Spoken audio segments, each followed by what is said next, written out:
ሰላም ጤና ይስጥልን የተከበራችሁና የተወደዳችሁ በዓለም ዙሪያ የምትገኙ ጣና ቴሌቪዥን ቤተሰቦች እንደምን ዋላችሁ አክብሮታዊ ሰላምታችን በያላችሁበት የምድር ዳርቻው ሊድረሳችሁ እያልን የጥቅምት 15 ቀን 2018 ዓመተ ምህረት የጣና ቴሌቪዥን የምሽት ዜናችንን ይዘንላችሁ ቀርበናል እስከ መጨረሻው አብራችሁን በመቆየት ዜናዎቻችንን እንድትከታተሉ በአክብሮት እየጋበዝን የሰዓቱን ዜናዎች አስቀድመን እናስደምጣችኋለን የብልጽግናው አየር ኃይል ለፈጸመው የንጹሃን የድሮን ጥቃት ፋኖ አፋጣኝ ምላሽ ሰጥቷል መተማ ላይ ፋኖ ታላቅ ድል ሲቀዳጅ ጎጃምና ወሎ ላይ ደግሞ የብልጽግናው ሰራዊት በሰልፍ ፋኖን ተቀላቅሏል በውጊያ ሜዳም በሰራዊት መፍረሱም ስኬታማ የሆነው ፋኖ የዕለቱን ተጋድሎ በዜናችን ተሰሙታላችሁ የፋኖ መሪው 7 መመሪያዎችን አውርዷል በፋኖ መሪው የተላለፉት እነዚህ 7 ጥብቅ ትዕዛዛትና መመሪያዎች ምንድናቸው 7ቱን ትዕዛዛት ያስተላለፈው የፋኖ መሪ ማን ነው በምን ጉዳይ ዜናችን የሚያስደምጣችሁ የዕለቱ መረጃችን ነው ሞኝ ባያፈር የሞኝ ዘመድ ያፈር እንዲሉ ያብኑ ሊቀመንበር ሳያፍሩ የተናገሩትን የቀድሞ የትግል አጋሮቻቸው ጥፍራችን ውስጥ ገብተን ብንደበቅ ይሻለናል ሲሉ ይናገራሉ ዝሆን ለማየትና ከአዲስ አበባ እየወጡ አበል መቀበልን ተስፋ አድርገው ብልጽግናን መቀላቀላቸውን የተናገሩት ዶክተር በለጠ ሚኒስተር ከሆንኩ በኋላ ብዙ ዕውቀት ያገኘሁት ከጠቅላይ ሚኒስተሩ ነው ሲሉ በድፍረት ተናግረዋል ዜናችን በዚህ ጉዳይ የግለሰቦችን አስተያየት አካቶ አሰናድቶታል ይደመጣል የአማራ ህዝብ የሉና ትግል ወደ ወሳኝ ምዕራፍ እየተሸጋገረ መሆኑን የፋኖ መሪው ተናግሮ አሁን ለሚዲያ ፍጆታ ሳይሆን በተግባር የሚገለጥ የፋኖ አንድነት እየቀረበ ነው ብሏል በአንደበቱ የተናገረውን እናስደምጣችኋለን የአማራ ፋኖ ህዝባዊ ድርጅት አፋድ በአማራ ህዝብ የሉና ትግል ታሪክ ውስጥ የመጀመሪያ የሆነው ማኒፌስቶ ዛሬ አስተዋውቋል የአማራ ህዝብ ትግል ማንንም በጠላትነት አልፈረጀም የሚለው አፋድ ማኒፌስቶ ከሌሎች ድርጅቶች የሚለይባቸው ነጥቦችን በዝርዝር አስቀምጧል ዜናችን በዝርዝር ከሚያስደምጣችሁ የዕለቱ ዜናችን መካከል አንዱ ነው ሰዓቱ ሲደርስ ይደመጣል እነዚህንና ሌሎች የተመረጡ መረጃዎችን አሰባስበን ያሰናዳነው የሰዓቱ ዜናችን ከዚህ ሰዓት ጀምሮ ወደ እናንተ መቅረብ ይጀምራል በድጋሚ እስከ መጨረሻው አብራችሁን ቆዩ እያለን በቀጥታ ወደ ዝርዝር ዘገባው እናልፋለን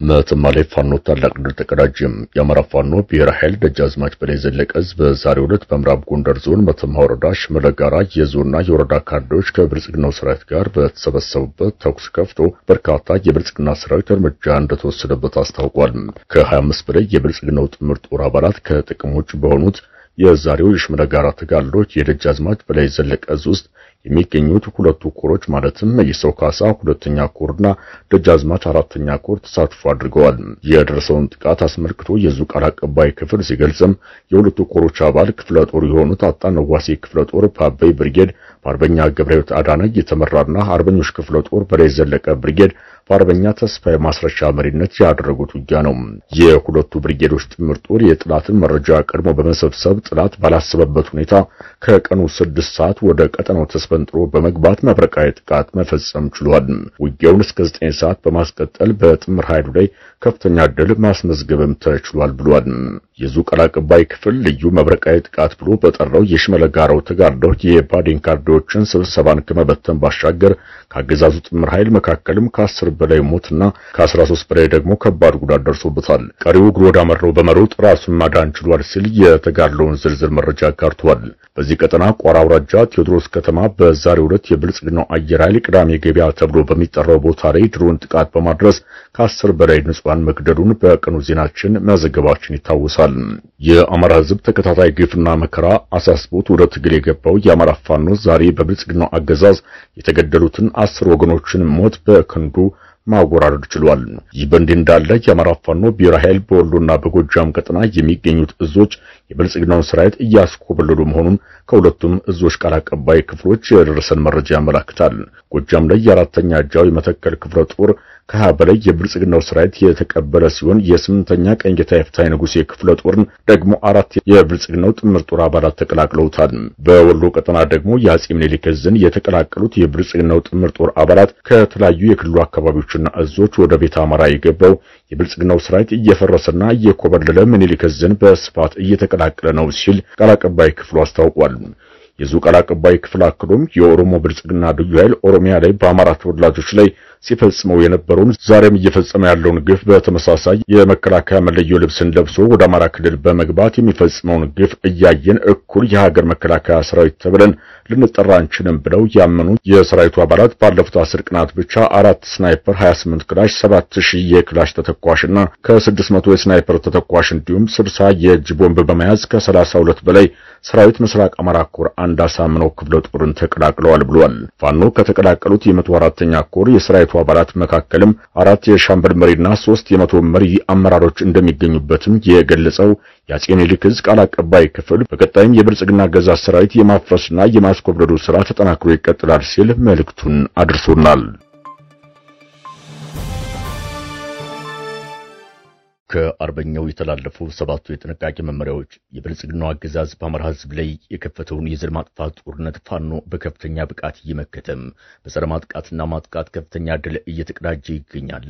ይህን ተከትሎም የብልጽግናው አገዛዝ በአማራ ሕዝብ ላይ የተቀናጀና ተከታታይነት ያለው የድሮን ጥቃት እየፈጸመ ነው። ዛሬ በጎንደር ጠቅላይ ግዛት ቋራ የፈጸመውን የድሮን ጥቃት ጨምሮም በ10 ቀናት ውስጥ 79 ጊዜ የድሮን ጥቃት ፈጽሟል።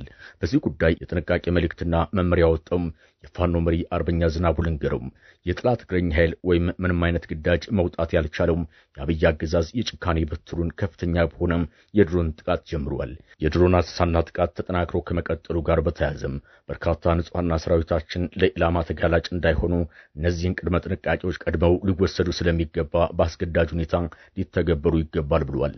የአፋብኃ ምዕራብ አፄ ቴዎድሮስ ዕዝ ወታደራዊ መሪ ከድሮን ጥቃት ራስን የመከላከል አስገዳጅ ፕሮቶኮልና ቅድመ ጥንቃቄን በተመለከተ ሲል አስቸኳይ መግለጫ ያወጣው የዕዙ ወታደራዊ መምሪያ የፋኖ ሰራዊታችን በብዛት ሆኖ ክፍት መኪኖች ላይ ማለትም እንደ ሲኖትራክ፣ ኦራል፣ አይሱዝ ወዘተ ተጭኖ መንቀሳቀስ የለበትም። አስገዳጅ በሆነ የቡድን እንቅስቃሴ ወቅትም የተቆራረጠና ዝግዛግ አይነት ቅርጽ ያለው የጉዞ መስመር ማድረግ፣ የድሮን ኢላማ ማነፍነፍና መፈለግ እንዲሁም የመመልከት አቅጣጫ ያስተዋል ሲል ወታደራዊ አስተያየቱን ገልጿል። የአፋብኃ ማዕከላዊ ኮማንድ አባልና የአፄ ቴዎድሮስ ዕዝ ወታደራዊ መምሪያ ኃላፊው አርበኛ ዝናቡ ልንገረው ስም የወጣው ይህ የጥንቃቄ መመሪያ ይቀጥላል። የድሮን ድምጽ ከተሰማ ወይም ምልክት ከታየም ራስን ጥላ ወዳለው በርከት ያለ ዛፍ ወይም ዋሻ መጠለል አለብን። ጥላ ከተጠለለ ካሜራው በደንብ ለመመልከትና ኢላማ ለመለየት ይቸግራል። ለመጠለል የገባንበት ዛፍ ወይም ጫካ ካለ ውስጥ ለውስጥ ርቀት መጓዝም አለብን።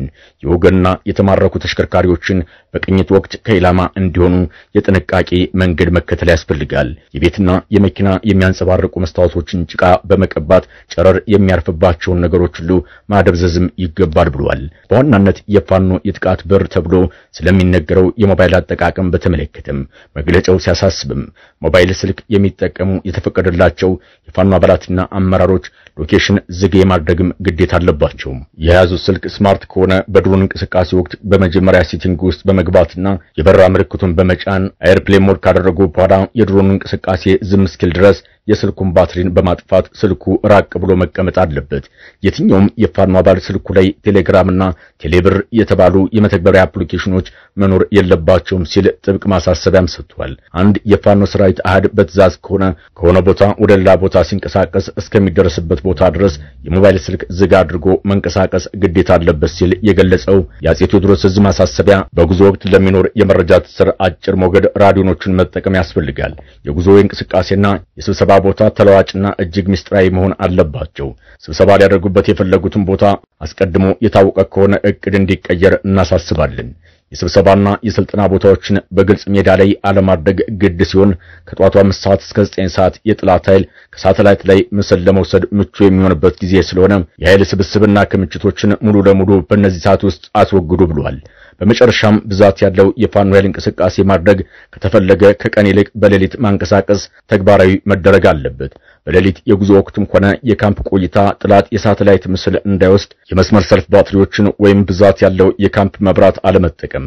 የጥላት አብዛኞቹ ድሮኖች በሌሊት የማይሰሩ ሲሆን እጅግ በጣም ጥቂቶቹ በሌሊት የሚሰሩት ደግሞ የመሳሪያና ሰራዊት ክምችት አለ ተብሎ የተጨበጠ መረጃና አቅጣጫ ካገኙ ብቻ ለተጠና ኢላማ ይጠቀሙበታል።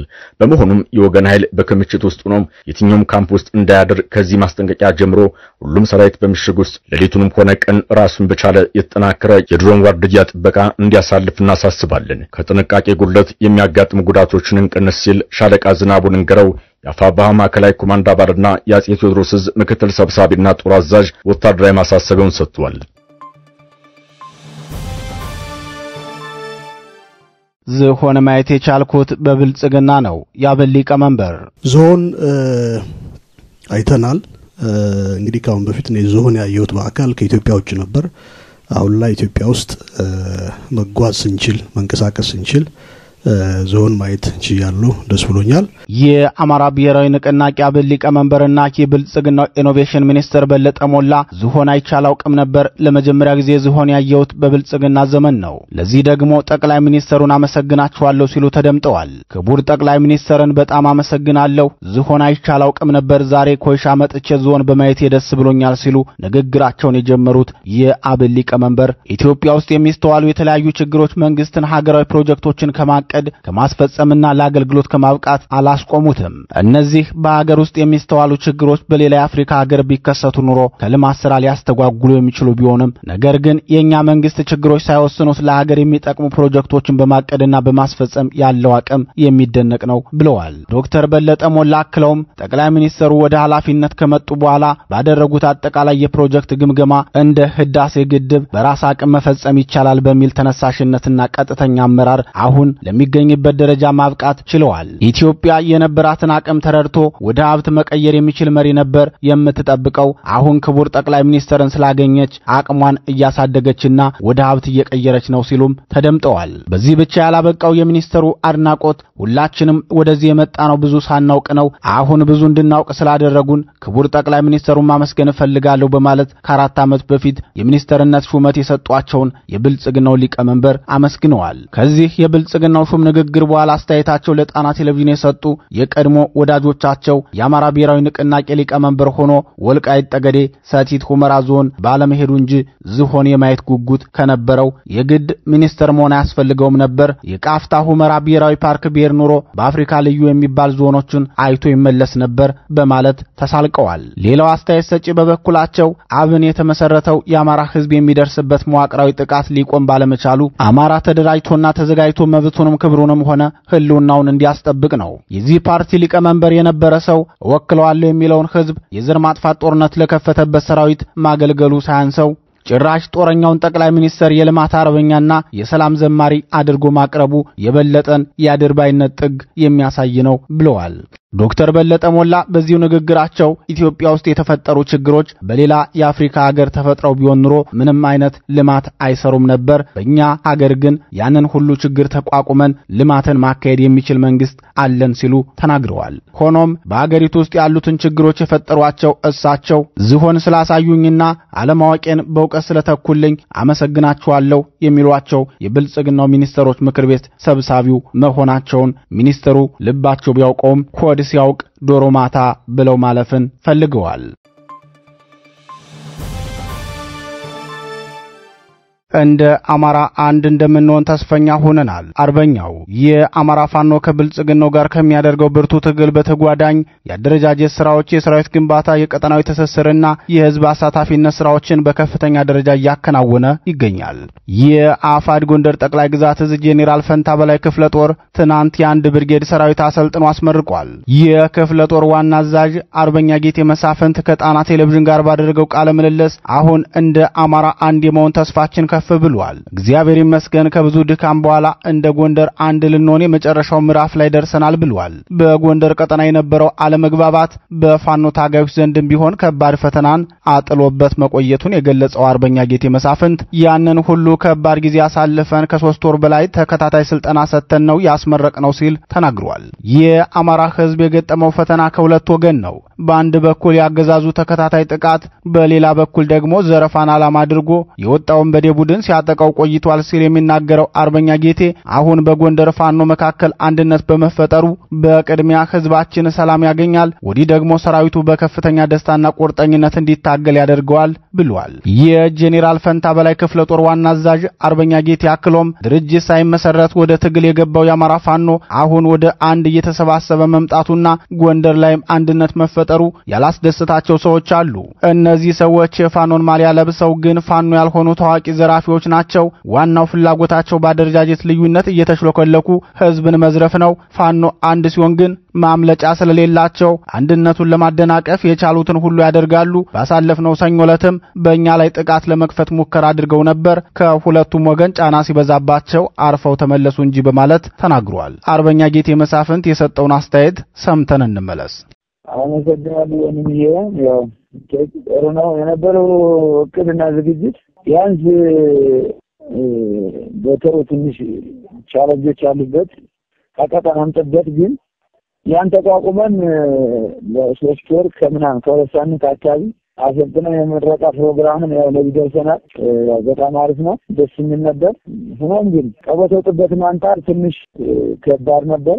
ያን ግን በመቋቋም ይደርሰናል። ግን እንደምታውቀው ፋኖ አደረጃጀት በሁለት በመከፈሉ የነበሩ ግጭቶች ትንሽ ዋጋ አስከፍለው ነበር። በጊዜው ላይ ከመደበኛው ጠላት ይልቅ የወገን ጠላት ስልጠና ላይ እንዳለን እንኳን የማፈን ሙከራም ተደርጎ ነበር። እንዳለመታደል ሆኖ ያው ግን አሁን ደስ ይለናል። እንደ ጎንደር እንደ አማራ ነገም አንድ እንደሚሆን ተስፋ እናደርጋለን። እንደ ጎንደር ግን አንድ ነው። በጣም ደስተኛ ነን። ደስ እያለን ለመሞት ነው እንጂ አንድ ያመንበት ወጥተናል። ግን እናሸንፋለን። ለማሸነፍ ግን ተጀማከነ ተደረገ። ያንን ደግሞ አንድ ስላደረጉልን በጣም ደስተኛ ነን። በተለይ እንደዚህ ቀጠና ፈታኝ ሆነ ነበር። ሆኖም ግን የሚዲያው ሽፋናውን ያልከው ያለው ሚዲያው ላይ እየተሰራ አይደለም። ያው ሻል ያለ ሰውም የተማረ ወግን ይችላል ትንሽ እንኳን ተሰርቶ ብዙ ነገር ይባላል። እዚህ አካባቢ ግን የህዝቡ ለምሳሌ ጭቆና እየደረሰ አይደለም። ከባድ ግፍ እየተሰራ ነው ያለው። ማለት እንደ ሪቮከንሽንና እናት ወረዳ በከፊል ተፈገረ ወረዳ በከፊል ባለ ከባድ ነገር አለ። ይሄን ወርደም ሰው ያስፈልጋል። ምክንያት በዚህ ምክንያት ወንድ ተብሎ የፋኖ ማሊያ በመልበስ እኔ ከተገራዩ ነኝ እኔ ከአንድነቱ ነኝ የሚል እኛ የአማራ ፋኖ በጎንደር ጠቅላይ ግዛት ነን ሆነን የቆየ ነው። አሁን አንድ ሞልናል፣ ደስተኛ ነን። የአማራ ፋኖ በጎንደር አንድነት ቦታ ሸኘኝ ይለሸኝች ምክንያት ፋኖ ነን እንጂ አንድነት ጠቅላይ ግዛት ፋኖ በሚለው ነው። መጀመሪያ ፋኖ ብለን ድርጅት የለም። መጀመሪያ ሲመጣ እንደውም ድርጅት ክፍለጦ የሚባራፍ የለም ነበር። ተፈራልገን ነበር፣ የምንዋጋው ነበር፣ ውጤትም እያመጣን ነበር። አሁን ይሄ ከሁለት ሆኖ ዋጋ አስከፍሎናል። ግን ትክክለኛዎቹ እዚህ ቢለያይ እንኳን ተፈላልገን ነው የምንገናኘው። የፋኖ ማሊያ ለብሰው ግን ወንድሞቻችን እየጨረሱብን እያቻረፉን ያሉ ሰዎች አሉ። ተወርዶ ሊታይ ይገባል። አንዱ ነው እኛ ደስተኛ ሆነን ስንጨፍር እዚህ በኋላ ምን ሞት እርካታ አለው እያሉ ግን ያን እንኳን ያላስደሰታቸው ሰዎች አሉ። እኔ በቀደም እንግዲህ እስካሁን ለሚዲያ ማቅረብ የማላውቀው ትንሽ ያው እውነቱን ፈጣሪ ይፈርዳል በሚል ብቻ ነው አመኘበት ስለወጣው ግን ነገ ፈጣሪ ይፈርዳል አሁንም ፍርድ ይሰጣል የሚል ዓላማ ብቻ ነው የምንጠራቀቀው። ግን እኛ ባለፈው ተቋማዊ ቅርጽ ሲል ቦታ ሸሽተን አንድ ሆነ ሲባል ስንመጣ አሁን በቀደም በ11 ይመስለኛል ሰኞ ዕለት ይመስለኛል በአራት አቅጣጫ ፈራ ተሞክሮብናል። አፈና ያደረገው ሰው ምናልባት እንደውም እኛ ትንሽ እንታገሰ ለሚመለከተው እንኳን ማሳወቅ ነበር። ያሳወቅንበት አንድ ምክንያት ፋኖን ያልሆነ ፋኖን ነው የሚል ግን ፋኖ የፋኖ ማሊያ ለብሶ የሚንቀሳቀስ ኃይል ነው ያለው። በእኛ ምክንያት እንኳን አንድነቱ እንዳይናጋ ሲኛን ጠብቅ ስንል ባለበት ግንባር ሽልያ አክብሪ አፈናውን ሞክሯል። ያው እኛም ያንን ሰብረን ወጥተናል። ግን ትንሽ አሁን ከዚህ ዘመንና ትራንስፖርት ተቋርጦ ነው ያለው። እኛ ከተማለን ግን በጣም ለወግን የማይመች ስለሆነ ተወርዶ ቢታየን እናንተ ስራ በሰሩልኝ በጣም አስቸጋሪና ፈታኝ የሆነበት ነገር አለ። በጣም ፈታኝ ወለጋ ላይ የሚደርሰው ግፍ አጅብ እየደረሰ እንዳለ ይሄ ማለት እንግዲህ ስለከፋይ ነው እንደዚህ የምለው። ሰው ያላጋ ጭቆና እየደረሰበት ማየት ለምን ወጣት እስከማለት ድረስ እየደረስን ተስፋ የሚያስቆርጥ ስራ የተሰራ ነው። በአጭር ሰዓት ያገባናል የሚሉ ሰዎች ምናልባት ከፍ ያሉ አመራሮች እንደነ አርበኛ ደረጀ በላይ ሌሎችም እነ ሳሚ አንዱ ነዋል የሆኑት አካላት በአጭር ሰዓት ኮሚቴ አቋቁሞ እንኳን ወደዚህ ቀጠና ገለልተኛ ኃይል እንዲገባ እያልኩ ነው። ገለልተኛ ኃይል ገብቶ የልብ ትርታ ቢታይ ህዝቡ በጣም ግፍ እየተሰራ ነው። ይሄን እናንተ ስራ ስሩ። በጣም ግፍ አለ። ተዋጊ ያለ ሳማንም ገሬ የሆነ ተዋጊ በተለይ እንደገና ፈንታው ለክፍለተ ሳይተኩስ አንገት ሰራዊት ነው ያለው። እኔ ከአራሴም ጀምሮ ችግር የለብኝም። አን ያየውን ችግር ግን ማንም አውቆና አይደለም ማንም ደግፎና አይደለም በራሳችን ጥረት በዛችን ድጋፍ ካንተ በፊት ነው ለሞት ማለት ነው እዚህ የደረስነው እኛ። የአማራ ትግል ማንንም በጥላትነት አልፈረጀም። አፋድ የአማራ ፋኖ ህዝባዊ ድርጅት አፋድ የማታገያ ፍኖተ ሰነድ ማኒፌስቶን ዛሬ በስፌት ይፋ አደረገ። አፋድ ማኒፌስቶን ይፋ ሲያደርግም ማኒፌስቶን ከሌሎች ድርጅቶች የተለየ የሚያደርጉትን ነጥቦችም ይፋ አድርጓል። የአማራ ህዝብ ትግል የትኛውንም ብሔርና ሃይማኖት ወይም ህዝብ በጥላትነት ፈርጆ አልተነሳም። አማራን በጥላትነት ፈርጀው የተነሱ የተገንጣይ ድርጅት የወጡበትን ህዝብም ቢሆን እንደ ህዝብ አክብሮ የሚቀጥል መሆኑን በግልጽ በማኒፌስቶችን ላይ ተሰንዶ ይገኛል። ይህ ደግሞ ማኒፌስቶችን ልዩ ከሚያደርጉት ነጥቦች መካከል አንዱ ነው ብሏል። የአፋድ ማኒፌስቶ አስመልክቶ ማብራሪያ የሰጡት የድርጅቱ የፖለቲካ ዘርፍ ኃላፊ አርበኛ ጌታ ስራዳ አክሎም ማኒፌስቶችን አማራ በማንነቱና በኢትዮጵያዊ ዜግነቱ ዙሪያ ብዥታ የሌለበት መሆኑን ነው ሲል ተናግሯል። አማራነትን ከኢትዮጵያነት ጋር ያስተሳሰረና የሌሎች ጭቁን ብሔረሰቦችን ጥያቄም አብሮ አካቶ የሚሄድ ማኒፌስቶ መሆኑን በግልጽ በሰነድ ተጽፎ መቀመጡን አርበኛው ገልጿል። የአማራ ፋኖ ህዝባዊ ድርጅት አፋድ በ3 ምዕራፍ ያዘጋጀውና በ2 ቋንቋዎች ያዘጋጀውን ማኒፌስቶ ዛሬ ሲያስተዋውቅ ሁሉም የድርጅት አመራሮች ተገኝተው ለቀረበላቸው ጥያቄዎች ምላሽ ሰጥተዋል። የሁሉንም መሪዎች ምላሽና ማብራሪያ በነገው የረፋድ ዝግጅታችን ይዘን እንደምንመለስ ቃል እየገባን ለዛሬው አርበኛ ጌታ ስራዳ የማኒፌስቶን ጥቅል ማብራሪያ አስመልክቶ የሰጠው ማብራሪያ እንጋብዛችኋለን። ናቸው እንጂ ህዝብ አይደሉም። አማራን ግን እንደ ህዝብ ነው ጠላቴ ብለው ላለፉት ቅድም እንደተገለጸው በርካታ ዓመታት በአማራ ላይ የመከራ ዶፍ ሲወርድ እንደ ህዝብ ጠላት ተብሎ ተፈርጆ ነው። ይሄ ደግሞ በማኒፌስቶም ጭምር የተቀመጠ በመንግስት መዋቅር በመንግስት ህገ ደንቦች ጭምር በፖሊሲ በስትራቴጂ የተነደፈ ስርዓታዊ የሆነ ጭፍጨፋና ዘር ማጥፋት ነው የተፈጸመው። ነገር ግን ምንም እንኳን ይሄ ቢሆንም የአማራ ፋኖ ህዝባዊ ድርጅት ግን የአማራ ህዝብን የሞራል ልዕልና መንገድ የትኛውንም ህዝብ በጠላትነት አይፈርጅም። ድርጅቶች፣ ተቋማት፣ ግለሰቦች፣ ቡድኖች ይኖራሉ። በጥላትነት ወንጀለኛ የሆኑ የአማራ ህዝብ በሚሊዮን የሚቆጠር የአማራ ህዝብ ሲጨፈጭፉ የኖሩ ተቋማትና ድርጅቶች ይኖራሉ። ማንንም ህዝብ በጠላትነት አልፈረጅም። እነዚህ አማራን በጠላትነት የወጡባቸውን ህዝብ እንዲሆን እንደ ህዝብ አክብሮ የሚቀጥል መሆኑን በግልጽ ያስቀመጠ ስለሆነ ተቃዋሚዎቹ ተገንጣይና ጽንፈኛ ድርጅቶች ከነሱ ማኒፌስቶ የተለየ ያደርገዋል።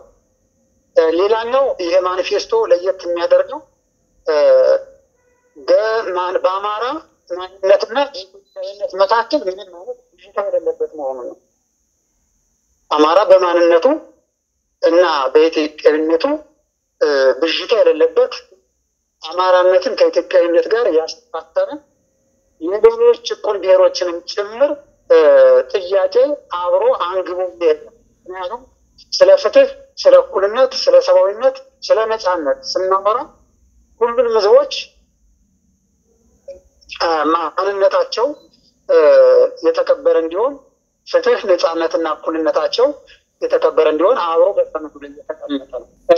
ሌላኛው ማኒፌስቶችን ሁሉን አካታች የሆነ ሀሳብ ይዟል። ሌሎቹ ጫካ ውስጥ ተደብቀው በጥቂት ግለሰቦች በጥቂት ጽንፈኛና ሀገር አፍራሽ ሀሳብ ባላቸው ግለሰቦች ተጽፈው አየር ላይ እንደዋለው ሳይሆን በአደባባይ ላይ ወጣን የምንናገረው እና ምክር ሀሳቦችን ጭምር እውነትንና ሀሳብን ካላቸው ሰዎች ሁሉ አሰባሰብንበት ሁሉን አቀፍ የሆነ ሀሳብ ያልተገደበበት ማኒፌስቶ ነው። ስለዚህ በቂ ዝግጅት ተደርጎበት የተሰራ ነው እንጂ እንደው በሆይታ የተዘጋጀ ማኒፌስቶ አለመሆኑን እንዲታወቅ ለመጠቆም እፈልጋለሁ። ከዛ ውጭ ግን በግልጽ የአማራ ፋኖ ህዝባዊ ድርጅት በዚህ ሰዓት ያዘጋጀው ማኒፌስቶ እጅግ በጣም ወሳኝ በሆነ ወቅት ነው። የአማራ ትግል እየጎመራ በሄደበት ሰዓት እንቁ የአማራ ልጆችን አይተኪ የሆነውን ህይወታቸውን ከፍለው ትግሉን በዚህ ደረጃ አድርሰውታል። ስለዚህ የአማራ ትግል በዚህ ደረጃ ከደረሰ ልክ እንደ ትናንቱ እንደ 1983 ዓመተ ምህረት እንደ 2010 ዓመተ ምህረት የአማራን ትግል የድል አጥቢያ የሆኑ አርበኞች የድል አጥቢያ የሆኑ የትግል ጠላፊዎች እንዳያንኮላሹት እጅግ በጣም ወሳኝ በሆነ ሰዓት ላይ ግልጽ የሆነ የፋኖ መስመርና አስቀምጧል። የአማራ ጥያቄዎችን አስቀምጧል። ግቦችን በግልጽ አስቀምጧል። ስለዚህ በዚህ ምክንያት ይሄ ማኒፌስቶ ብዥታ በሌለበት መንገድ ፋኖን ወደ አንድ መስመር ሊያሳብ ስታንዳርድ ያለው መስመሩን በግልጽ አጥርቶ ያስቀመጠው ምክንያት ለአማራ ሕዝብም ለኢትዮጵያ ሕዝብም ትልቅ ዋስትና ይሆናል ብለን እናስባለን። እንግዲህ እነዚህ መስመሮች እንደቀረበው የትግላችን መነሻ ምን እንደሆነ በአርበኛ እስክንድር ነጋ ብለን ተንትነናል። ይሄ ከሆነ መዳረሻችን ምንድነው የሚለውን ተወሰነ ደረጃ ማንሳት ፈልጋለሁ። የትግላችን መዳረሻ ምንድነው? ትግላችን የአጭር ጊዜም የመካከል መዳረሻዎች ይኖሩታል። ስለዚህ በዚህ መሰረት የትግላችን ራዕይ ምንድነው? የትግላችን ተልዕኮ ዓላማና ርዕዮተ ዓለም ምንድነው የሚለውን አቀርባለሁ። እንደሚታወቀው ራዕይ ስንል መዳረሻ የሚያሳይ ነው። ይሄም የአማራን ሕዝብ የኢትዮጵያን ሕዝብ ታቱ በሆነ መንገድ ያስቀመጠ ነው። አንድ ድርጅት በተለይም ደግሞ የህልውና ትግል የገጠመውን ሕዝብ ነፃ ለማውጣት የሚንቀሳቀስ የትጥቅ ድርጅት ግልጽ የሆነ የትግል መርሆ ማኒፌስቶ ማዘጋጀት ምናልባትም ከህዝባችን ጋር ውል የምናስርበት ማኒፌስቶ ነው። ይሄ ማኒፌስቶ ማለት ይህ ድርጅት ለህዝብ የቆመ ህዝብ የወለደው የህዝብ ብሶት ወደ ጫካ ያስገባው ድርጅት ነው። ይሄ ትግል ድርጅት ደግሞ ለህዝብ እስከተነሳ ድረስ ከህዝቡ ጋር ቃል ኪዳን የሚያስርበት ውል የሚያስርበት ማኒፌስቶ ነው የቀረበው። ይሄ ማኒፌስቶ እስካሁን ድረስ ለወራት የቆየው ከህዝባችን ከደጋፊዎቻችን ከፋኖ አባላትና አመራሮች እንዲሁም ከልዩ ልዩ ምሁራን የተለያዩ ሀሳቦችን በማውጣጣት በተቻለ መጠን የትኛውንም ማህበረሰብ በማይገፋ መንገድ ግን ደግሞ የአማራ ጥያቄዎች መላ አማራ በአንድ ቃል የሚያነሳቸው ጥያቄዎች ሳይሸራረፉና ሳይቆራረሱ ጥያቄዎቹ እንዲመለሱለት የሚያደርግ ሰነድ ነው። ስለዚህ የተለያየ አካል እየተነሳ በተለያየ መንገድ የአማራን ጥያቄዎች የአማራን የትግል መነሻዎች የአማራ መነሻና መድረሻዎች ሊያነሳ ይችላል። ስለዚህ ይሄ ሰነድ ግን የተቀመጠ የተስማማንበት ቃል ኪዳን ማሰሪያ እስከሆነ ድረስ በተቻለ መጠን በዚህ ልክ ለህዝባችን ለደጋፊዎቻችንና ለዓለም አቀፉ ማህበረሰብ ሁሉም ሚዲያ እንዲያስተዋውቀው እንፈልጋለን። በግልጽ የምንናገረው ማንንም ልንገፋ ወደ ትግል አልገባንም። ነፃነታችን ፍትህና ሰላምና እኩልነትን ለማስፈን ነው ወደ ትግል የገባ ነው። በዚህ ሰነድ ውስጥም የተቀመጠው እያንዳንዱ ነገር የአማራ ጥያቄዎች በወርድና በቁመቱ ልክ ተመልሰውለት ከኢትዮጵያ ወንድማማች ህዝብ ጋር አብረን ሀገረ መንግስት ለመመስረት ነው እቅዳችን። በዚህ መንገድ ጨቋኝ የሆነውን ስርዓት በተለይም ደግሞ ተከታታይ የሆነ ጸረ አማራ መንግስታት አሳልፈናል። አንዱን እየወለደው የመጣ መንግስት ቢሆንም እንኳን ስረ መሰረታቸው ተመሳሳይ ነው። ጸረ አማራ ናቸው፣ ሀገር አፍራሽ ናቸው፣ ተገንጣይ ናቸው። እጅግ በጣም በጭካኔ የተሞላ ስርዓት ነው የገነቡት። ይህን ስርዓት ለአንዴና ለመጨረሻ ጊዜ ከስረ መሰረቱ በመገርሰስ የአማራን ጥያቄ በወርድና በቁመቱ ልክ ይመልሳል ብለን ያሰብነውን ማኒፌስቶ በሰነድ በጽሁፍ እየታሰረ ቃል ኪዳን ይዘናል። እንግዲህ በዚህ ሂደት ውስጥ በርካታ ወንድምና እህቶቻችን አበርክቷቸው ሐሳባቸውን ዕውቀታቸውን አካፍለውናል። በዚህ አጋጣሚ በዚህ ማኒፌስቶ ዝግጅት ውስጥ ከጅምሩ እስከ አሁን ድረስ ስታግዙን ለነበራችሁ ከፍ ያለ ምስጋና ማቅረብ እንወዳለን። ከምንም በላይ ኔትወርክ በሌለበት ኮምፒውተርና ኤሌክትሮኒክስ በአግባቡ በማይገኝበት መብራት በሌለበት በጎን ክላሽ በጎን ደግሞ ሐሳብ ይዘው ከጠላት ጋር ጉርምቦ ለጉርምቦ ተናንቀው ይህንን የመሰለ ለአማራ ማታገያ የሚሆን ላለፉት 7 እና 8 10 ዓመታት የአማራ ጥያቄዎች ብሽታ ውስጥ ገብተው አንዴ በዜግነት ፖለቲካ አንዴ ደግሞ በሌላ ብሔር ፖለቲካ በሚል ዥዋዥዌ ውስጥ መስመሩ ጠፍቶ ግልጽ የሆነ ማታገያ ሰነድ ማቅረብ በተቸገረበት ሰዓት ፍንትው ያለ አማራነትን ከኢትዮጵያዊነት የሚያስተሳስር የአማራነት ማንነቱን ደግሞ በሃይማኖት ሳይሸፈን በሌላ ባህር ሳይሸፈን እውነትም አማራ ማንነቱ በግልጽ የሚያሳይበት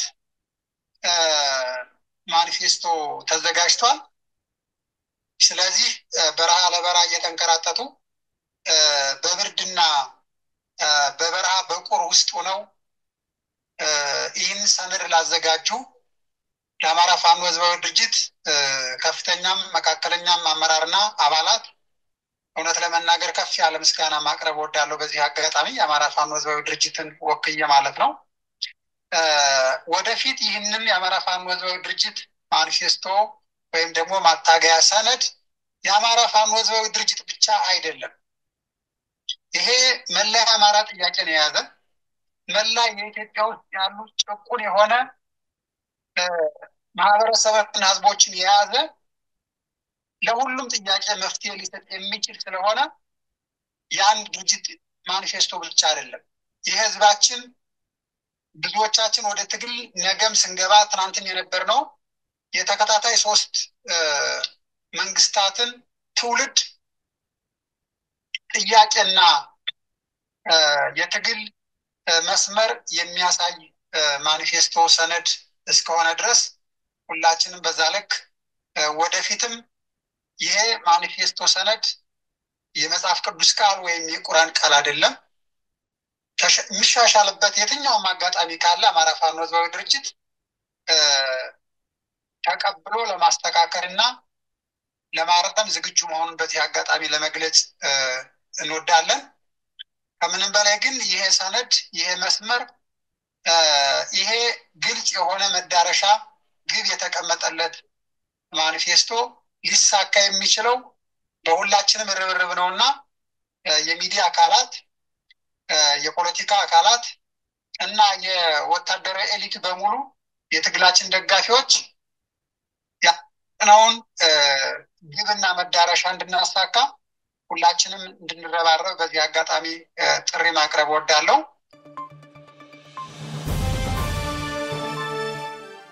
ያሳለፍናቸውና የያዝነው ስርዓት ግን የግብርናውን ስርዓት ለፖለቲካ መጠቀሚያ ብቻ ነው የሚያደርገው እንጂ የህዝብ ተጠቃሚነትን መሰረት ያደረገ አይደለም። በዚህ ማታገያ ሰነዳችን በፍኖተ መርሃችን ግብርናው የፖለቲካ መጠቀሚያ ከመሆን ይልቅ ለህዝብ መጠቀሚያ እንዲሆን የማድረግ ሐሳብን የያዘ ነው ማለት ነው። ተቀላሰቡ ሐሳባችን የተጻፈው ሰነድ ለምሳሌ አሁን በያዝነው ስርዓት በውጊያው ቅጽበት ማዳበሪያን ለግብርና ስርዓት ግብርናውን አግዛለሁ በሚል ሰበብ የፖለቲካ መጠቀሚያ ገበሬው እንድመርጠው የገበሬውን የማዳበሪያ ጥገኝነት ካስለመደ በኋላ ነገ ጧት የምርጫ እድል ለማግኘት በማዳበሪያ ያባበለ ገበሬውን ጥገኛ አድርጎ ከማሸማቀቅ ይልቅ የድህነት ተጠቂ እንዲሆን በውጭ ሀገር ተሸምቶ ተነግዶ በሚመጣ የግብርና የማዳበሪያ ሁኔታዎችን በማድረግ የፖለቲካ መጠቀሚያ ሲያደርግበት ቆይቷል። ያሳለፍነው የኢህአደግ መንግስት ይህንኑ ሲጠቀም ነው የኖረው። በተለይ የአማራ ገበሬ እያንዳንዱ መሬቱ ማዳበሪያ እንዲለምድ ካደረገ በኋላ ማዳበሪያውን የምርጫ መቀስቀሻ አድርጎ መጠቀም አሁንም በዚህ በውጊያው በነጻነት ትግል ውስጥ ማዳበሪያን ገበሬ የሚያታለልበት መሳሪያ አድርጎ ማቅረብ እንጂ ሀገራችን የተሻለ ደረጃ ላይ እንዳትደርስ አማራን ያገለለ የግብርና ስርዓት አዘረጋግ ሁኔታዎች ተጠቁመዋል። በዚያ ውስጥ የተጠቆመው ጥቆማ ግን ይህ የተበላሸ አሰራር የሚስተካከልበት የትግል መርህ መቀመጥ አለበት በሚል እዚህ ላይ የተዳሰሱ ጠቃሚ ነጥቦች ይዟል። ኢንዱስትሪን በተመለከተ እንደ አማራ መንግስት የአልኮል መጠጥ ፋብሪካዎችን ከመዘርጋት ውጪ ለአማራ ክልል የተሻለ የሰው ሀብትን በመጠቀም ህዝቡን ተጠቃሚ የሚያደርግ የኢንዱስትሪ መሰረተ ልማቶች አልተደረጉም። ንግዱም ቢሆን የንግዱም ዓለም ቢሆን በጣም የተበለሻሸ ነው። ወደፊት መቀየር ያለባቸው አሰራሮች የሰው ሀብትን የሚያስተካክሉ የሚጠብቁ በአግባቡ እንዲሄድ የሚያደርጉ መሬትን በአግባቡ መጠቀም እንዲቻል በፍትህና በመመሪያ በተጻፈ አዋጅ ኢንዱስትሪና ንግድ መሰረተ ልማቶች በተሻለ ሁኔታ ለሀገር እንዳገለግሉ የማድረግ ሐሳብን የያዘ የማታገያ ሰነድ አስቀምጠናል ማለት ነው። መነሻና መድረሻ ሳይኖረው እስካሁን ደግሞ ተገምግሞ ተሻሽሎ አሁን የደረሰበት የተሻለ የማታገያ ሰነድ ሐሳብን የያዘ እነዚህን ሁሉ በምርጫና በሰላማዊ መንገድ ሊያስተካክሉ ስላልቻሉ እነዚህ ጨቋኝ መንግስታት አሁን በአፈሙዝ የትጥቅ ትግልን መሳሪያ በማድረግ ፖለቲካዊ ሁኔታዎችን የማስተካከያ መንገዳችን ፍኖተ መርሁ ይህንን አጠቃሎ ጥሩ ጥቆማ የሚሰጥ ነው ማለት ነው። በተመለከተ እንደ አማራ ክልል ብዙ መስህቦች ያለው ነው። አማራ እስካሁንም ለዓለም አደባባይ ላይ ሲያዩት የቀሩ ተደብቀው የቀሩ በጣም ሰፊ እድል ያለው እነዚህን ነገሮች ከማሳደግ ይልቅ አማራን ዓለም እንዲጠላ የሚያደርጉ ትርክቶች እነዚህን ነገሮች ስርዓቱን የሚስተካከልበት ሁኔታ እነዚህ ተስተካክለው ሀገር እንደ ሀገር የሚቆምበት አማራ ከማንኛውም ብሔር እኩል የሰላምና የፍትህ ተጠቃሚ እንዲሆን የማድረግ ዓላማ እንደሆነ በዚህ ፍኖተ መርህ ላይ የአማራ ፋኖ ትግል ደፍጣጭ ሌሎችን የሚገባ እንዳልሆነ በደንብ የምናሳይበት የማታገያ ሰነዳችን ነው።